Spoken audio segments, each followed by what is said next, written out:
சிந்தனை சிற்பி சிங்காரவேலரின் 163வது பிறந்த நாளை முன்னிட்டு இந்திய மீனவர்கள் நல முன்னணி சங்கம் சார்பில் அதன் தேசிய தலைவர் மாகி சங்கர் தலைமையில் தேசிய பொதுச் செயலாளர் தியாகராஜன், தேசிய பொருளாளர் புல்லட் ரங்கநாதன், தேசிய துணைத் தலைவர் ராஜ் ஆகியோர் முன்னிலையில் சுமார் 50க்கும் மேற்பட்ட நிர்வாகிகள் மற்றும் மீனவ மக்களுடன் வாகனங்கள் ஊர்வலமாக பயணித்து நொச்சிக்குப்பத்தில் உள்ள சிங்காரவேலரின் சமாதியில் மாலை அணிவித்து மரியாதை செலுத்தினர்.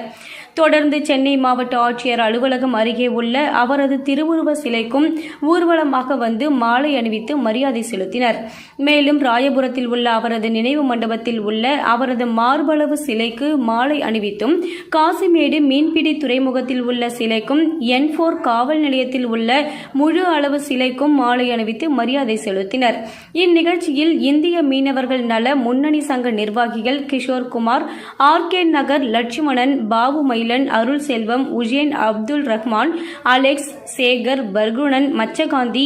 RK நகர் தச்சர் பாஸ்கரன், பைஃபர், சகாயராஜ் உள்ளிட்ட தேசிய, மாநில, மாவட்ட, பகுதி நிர்வாகிகள், மீனவ மகளிர்கள் என பலர் கலந்து கொண்டனர். உலக அரங்கில் தொழிலாளர்களுக்காக பாடுபட்ட ஒப்பற்ற தலைவர், மீனவ சமுதாயத்தை சேர்ந்த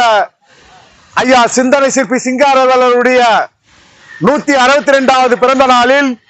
இந்திய மீனவ நல முன்னணி சங்கத்தின் சார்பாக அவருடைய சமாதி அயோத்திக்குப்பத்தில் உள்ள அவருடைய முன்னோர்களுடைய சமாதியில் சென்று மலர் வளையம் வைத்து அஞ்சலி செலுத்தினோம்.